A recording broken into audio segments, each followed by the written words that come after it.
હવે એને ભાઈ તેડવા આવ્યો.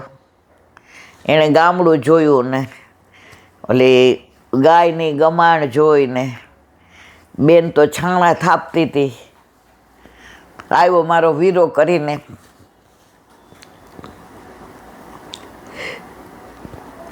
બેન કે બહુ જ આનંદ છે, પણ ભાઈ મારે એક વાત તને કરવી છે. તું મને આજે તેડી છે ને કાલે મને પાછી મૂકી જાજે. બેન પેલા આણે તો 15 દી તો રહેવું પડે ને. એવું નથી, એક રાત રહું ને તોય પેલું આણું થઈ જાય. બાની તબિયત જરાય સારી નથી એટલે હું રોકાઈશ નહીં. ભાઈ કે 4 દીમાં સાસરીની થઈ ગઈ. તો કે ના, સાસરી મારી થઈ ગઈ. એટલા બધા પ્રેમાળ છે, એટલા બધા લાગણીવાળા છે. હવે આ વાત એના સાસુ સસરા નણંદે સાંભળી અને આંખમાંથી એને અસરું જાય. ભાઈ તેડી ગયો. માએ પૂછ્યું બધું બરાબર? બહુ જ સારું છે, મને તમે ગામડામાં પરણાવી બહુ સારું કર્યું. અહીંયા હું ગાયનું દૂધ ઠાકોરજી માટે બહારનું વેચાણીઓ લાવતી હતી. ત્યાં મારા ઠાકોરજી મારા હાથે દોયેલા દૂધ, કઢેલા દૂધ પીએ છે, ઘૈયાવાળા દૂધ પીએ છે. ત્યાં હું બહાર રસોઈ કરતા અને હું બહારની પરચારગી કરતી. અહીંયા તો રસોઈની સેવા મને મળે અને બાની તબિયત નહીં સારી એટલે ઠાકોરજીમાં હાથ પવિત્ર કરવા મળે.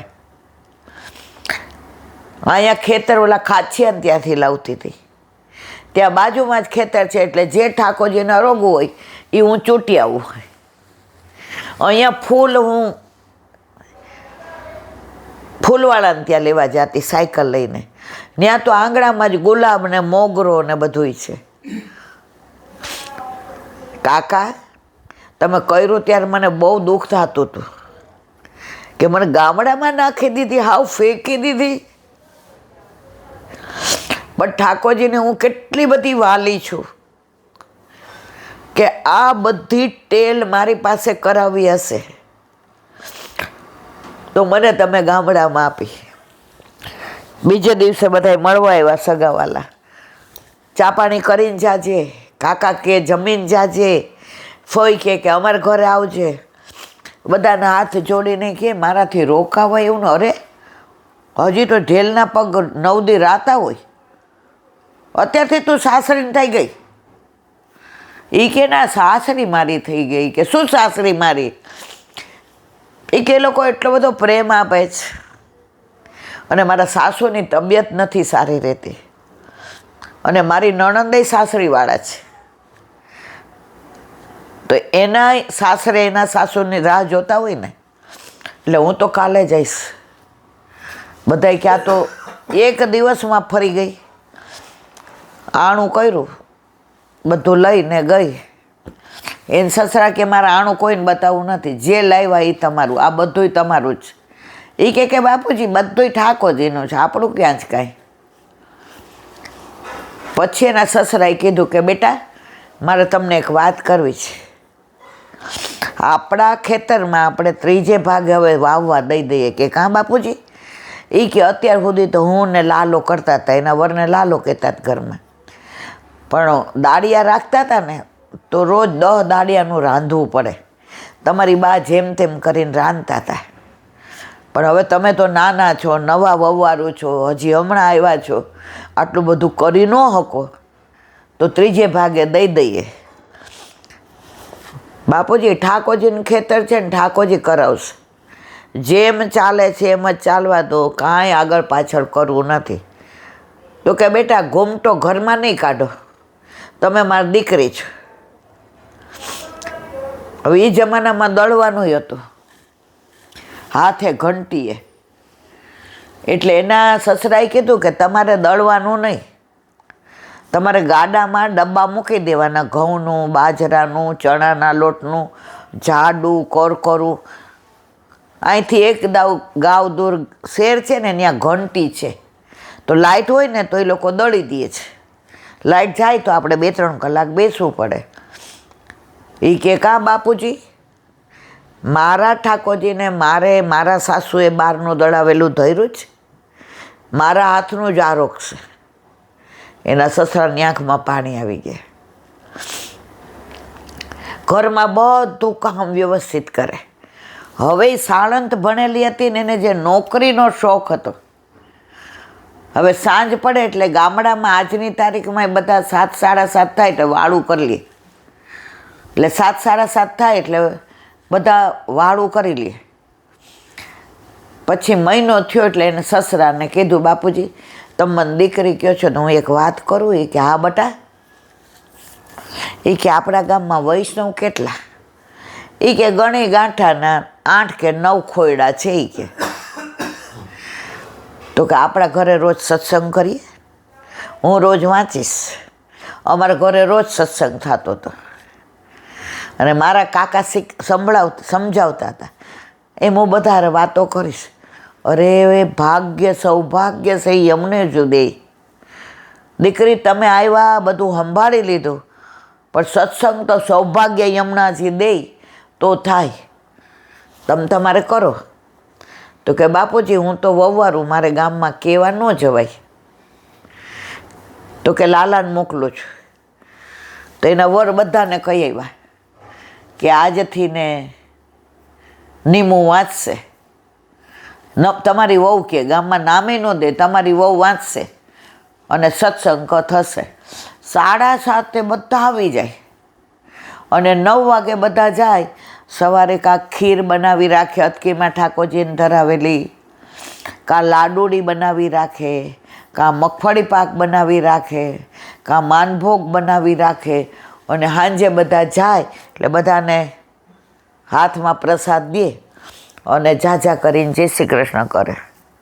આખા ગામમાં બધાય ચારે મોઢે વખાણ કરે. વહુ તો આ હરિકાકાની આવી છે, આવી વહુ કોઈની હોય નહીં આ જમાનામાં એમ કે. પછી હવે 8 યામની સેવા. હવે ટાઈમમાં થયા ત્યારે તકલીફ પડે. તો એના વરને બ્રહ્મ સંબંધ હતું, પણ એકને એક હતું એટલે મોઢે ચડાવેલું હતું. એટલે એને મમ્મી ઘણી વાર કહેતા થોડું શીખ. તો આને મહિનો પૂરા થવા આવ્યો ને 20 દિવસ થયા એટલે એના વરે પૂછ્યું, રાત્રે તને ગમે છે આયા, તું શેરની છે? તો એ કે એ કે તને આ ગાય દોવું ને બધું ફાવે છે? એ કે ઠાકોરજી માટે દોવું હોય તો કોણ ન ફાવે? તો કે ચૂલે રોટલા કરે છે, આટલો બધો ધુમાડો તને ગમે છે? કે મારા પ્રભુ માટે રોટલા કરું એટલે મને ગમે છે. કે તારે કાંઈ તકલીફ છે? એ કે હા. ઓલો મૂંઝાણો. એ કે શું તકલીફ છે? એ કે તકલીફ તમારા સિવાય કોઈથી હલ થાય એવી નથી, તમે કરશો? બોલો કે શું છે? એ કે ના પેલા મને વચન આપો. એ કે મારાથી થાય એવું હશે તો કરીશ. એ કે ના મારા માથે હાથ મૂકો. એ કે નહીં હું તારા માથે હાથ મૂક્યા વગર કહું છું, મારાથી થાય એવું હશે. તો કે 4 દી હું ટાઈમમાં થાઉં છું ને ત્યારે ઠાકોરજી આપણે મનુકાકાને ત્યાં પધરાવવા પડે છે. એ 4 દી ઠાકોરજીને ગમતું નથી ત્યાં. તો આપણા ઘરે જ ઠાકોરજી રહે તો તમે સેવા કરશો? એ કે પણ મને ઝારીજી ભરવા સિવાય ને કાની દેતા સિવાય આ હજી 10 દી છે ને, હજી મારા મહિનાનો વાર છે, મારી હારોહાર આવો. એ કે નહીં એ બધી વાત સાચી, પણ આ રોટલા ને બધું એ કે તમે ખાલી ભેળી બનાવજો અને શાક તમે જે ચૂંટ્યા હોય એ હું તમને શીખવાડી દઈશ અને દહીં મેળવતા શીખી જાઓ. બીજું તમારે બધા ભોગ ભેગા ધરાવી દે, પણ ઠાકોરજીને મારે ક્યાંય પધરાવતા નથી. એ કે નિમો પછી દોષમાં પડશું. એ કે ઠાકોરજી હું કોઈ દોષમાં પડતો જ નથી. ઠાકોરજી આપણને પ્રેમ કરે છે, આપણે ઠાકોરજીને પ્રેમ કરીએ. એટલે બીજે દિવસે તો ઓલી 3:30 બ્રહ્મવૃતમાં ઉઠીને બુહારી, એટલે કે લાવ હું બુહારી કરું. 4 દી મારે કરવાનું ને તારે તો અંદર આવવાનું નહીં. બુહારી કરી, મંદિર વસ્ત્ર કર્યું, પછી કૂવે ઓલી જલ ભરવા ગઈ. એટલે હજી ગામમાંથી કોઈ બહુ જાગ્યું નહોતું, એટલે કે હાલ હું આવું. એ કે મને બેડું ન ફાવે, હું 2 ડોલ લઈને આવું નીમું. એ કે હાલો ડોલ લઈને.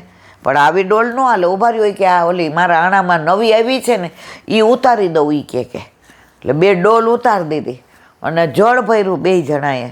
પછી થોડી ગાર કરી ઠાકોરજીના ઓલામાં, અને ઠાકોરજીને કલેવુમાં ગરમ ગરમ રોટલા. એ કે નીમું મને આવું રોટલા ન આવડે. એ કે કાંઈ વાંધો નહીં, ટ્રાય તો કરો. રોટલા કર્યા એટલે ઓલું હવે અત્યારે અમને આમ નથી આવડતા, અમે આમ કરીએ છીએ. તો રોટલો બનાવ્યો તો આમ નકશો થયો. એ કે જો ઠાકોરજીને છે ને મારા હાથનું આવું ગોળ ગોળ 30 દી ખાય તો 4 દી આવું ભાવે ને, એમ કરતાં ઓલાય તો રોટલા કર્યા અને ઉપર આટલું માખણ લોંદો ભરીને અને સંધાના ગળું અથાણું ને ખાટું અથાણું. પછી કે નહીં હું પાપડ લાવ શેકી દે, ઠાકોરજીને સારું લાગે દહીં યારે. ઓલી એવી રાજી થઈ કે જોતો આને કેવો ભાવ આવવા માંડ્યો. એટલે કે તમને ચૂલે પાપડ શેકતા ફાવશે? એ કે મને તળતા આવડે.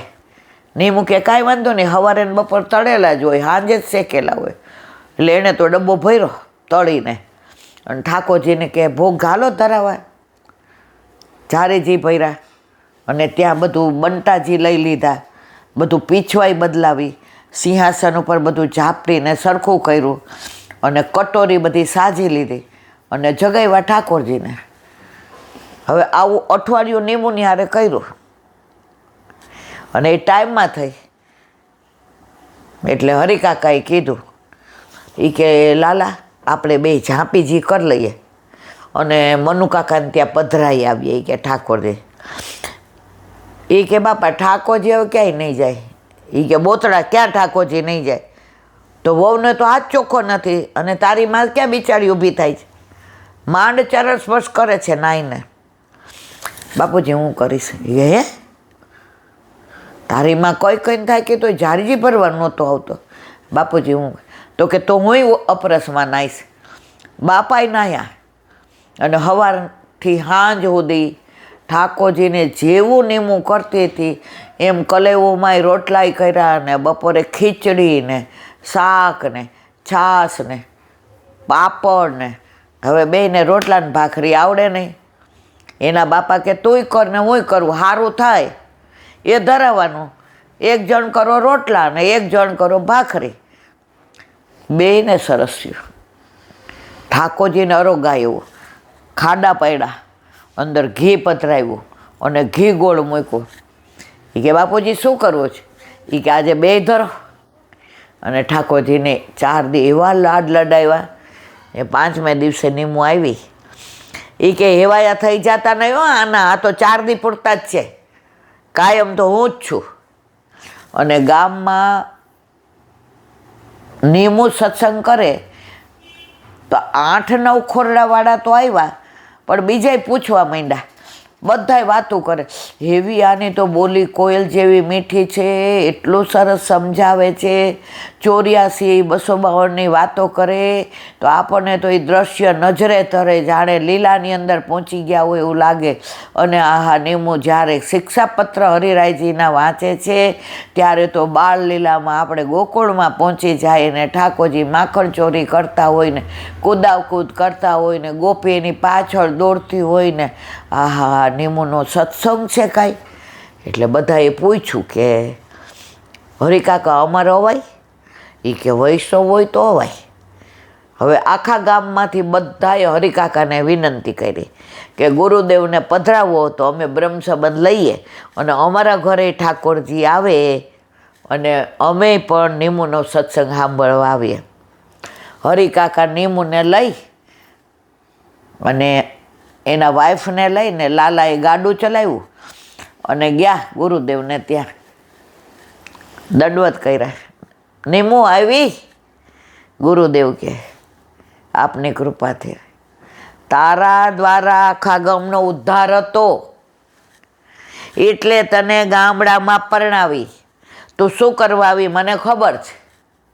બધા છક્ક થઈ ગયા, રૂવાંટા ઊભા થઈ ગયા. ગામમાં બધાને બ્રહ્મ સંબંધ લેવું છે ને ઠાકોરજી પુષ્ટ કરાવવા જ. હું રાહ જ જોતો હતો, મારી નીમું જાશે એટલે મારો મનોરથ સફળ થશે. નીમું કે મનોરથ અમારા હોય, આપના થોડા હોય. તો કે પુષ્ટિ આને કહેવાય. હું તમારા ગામમાં 2-3 વાર તમારા ઠાકોરજીના પાટોત્સવ વખતે આવ્યો અને ગામમાં મેં ભાવ જોયો, ગામમાં ઉલ્લાસ જોયો, હરખ જોયો. તો મેં કીધું આ ગામ આખું વૈષ્ણવ થવાના લાયક છે. જીવ બધા આપણા છે, પણ અમે તો રોજ પોષણ ના આપી શકીએ. તારું કર્યું ત્યારે તું રાતના રોતી હતી એટલી ને તે ઓશિકા ભીંજવી દીધા હતા. તને એમ થતું હતું મને આટલું સાણંદ ભણાવીને મારા બાપાએ ગામડામાં નાખી. મને કેમ ગાય દોતા આવડશે, કેમ ગાર કરતા આવડશે, કેમ ચૂલે રોટલા કરતા આવડશે, કેમ ખેતરમાં ભાતું લઈને જતા આવડશે. પણ તારા દ્વારા આખા ગામનો ઉદ્ધાર હતો. હવે પ્રભુ ક્યારે પધાર્યો કે તું કે ત્યારે પુષ્ટિ આ જ છે. હવે તે મનોરથ પૂરો કર્યો તું કે. તો કે 11 બધા વ્રત કરે તો આ 12, હા એ કે 12 પધાર્યા, બધાએ સામૈયા કર્યા અને ગુલાબ જળ છાંટકા અને બંધનવાર કર્યા અને તોરણ બાંધ્યા અને ગામની અંદર ઢાઢી લીલાવાળા આવ્યા ને રાસ લીલાવાળા આવ્યા ને ગામની અંદર ચારે બાજુ મંડપ બંધાણા અને કૂવે બધે શણગારી દીધું ને બધાના ઘરે તમે જુઓ તો કદલીના સ્તંભ ઉપર રોપાતા ત્યાં બધે આમ દીવડા મૂકી દીધા અને ગામની અંદર તો આનંદ થઈ ગયો.